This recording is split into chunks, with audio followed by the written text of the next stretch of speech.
សម្រាប់កូនដែលវាកាត់ធ្វើមិនទៅសម្បូរទឹកដោះទោះជាម៉ាម៉ាក់សម្រាប់កូនដែលវាកាត់ក៏អាចសម្បូរទឹកដោះដូចគ្នាបើអនុវត្តតាមវិធីទាំងនេះ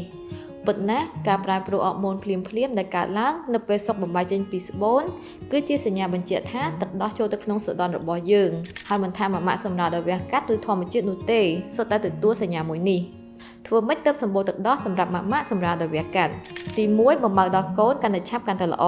ម៉ាម៉ាក់គួរចាប់ផ្ដើមបំបើកដោះភ្លាមនៅក្នុងរយៈពេល1ម៉ោងដំបូងក្រោយសម្រាលយ៉ាងណាមិញប្រសិនបើយើងមិនអាចបំបើកដោះកូននៅក្នុងរយៈពេល4ម៉ោងដំបូងទេនោះម៉ាម៉ាក់គួរតែប្រើម៉ាស៊ីនបូមទឹកដោះដើម្បីជួយជំរុញការផលិតទឹកដោះឲ្យបានគ្រប់គ្រាន់ទី2បំបើកដោះកូនឲ្យបានញឹកញាប់ថ្មីត្បិតតែម៉ាម៉ាក់សម្រាលកូនរួចមានអាការៈអស់កម្លាំងនិងឈឺចាប់ប៉ុន្តែការបំបើកដោះកូនឲ្យបានឆាប់រហ័សនិងញឹកញាប់ក្រោយពេលសម្រាលអាចជួយឲ្យយើងបំបើកដោះកូនដោយជោគជ័យ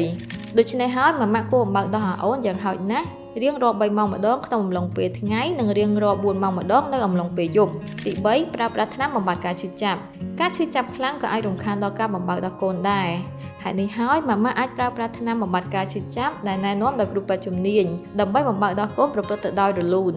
ជាមួយគ្នានេះដែរវាក៏អាចជួយឲ្យរាងកាយយើងបានសម្រាកខ្លះដើម្បីផ្ដល់ទៅលើការជាសះស្បើយនិងចាប់ផ្ដើមផលិតទឹកដោះតាមតម្រូវការរបស់ baby ទី4ញ៉ាំអាហារមានសារធាតុចិញ្ចឹមនិងសម្រាប់បានគ្រប់គ្រាន់ម៉ាក់ដឹងអត់ថារបបអាហារអាចជួយជំរុញដល់ការផលិតទឹកដោះបានអញ្ចឹងហើយម៉ាក់ដែលសម្រាប់កូនដែលវាកាត់រួចគួរញ៉ាំរបបអាហារចម្រុះដែលមានដូចជាត្រីសាច់និងបន្លែបៃតងជាពិសេសកុំភ្លេចញ៉ាំទឹកឲ្យបានច្រើនដើម្បីរក្សាជាតិទឹកក្នុងរាងកាយយ៉ាងហោចណាស់ចាប់ពី2ទៅ3លីត្រនៅក្នុងមួយថ្ងៃព្រមទាំងព្យាយាមសម្រាកបានគ្រប់គ្រាន់តាមដែលអាចធ្វើទៅបាន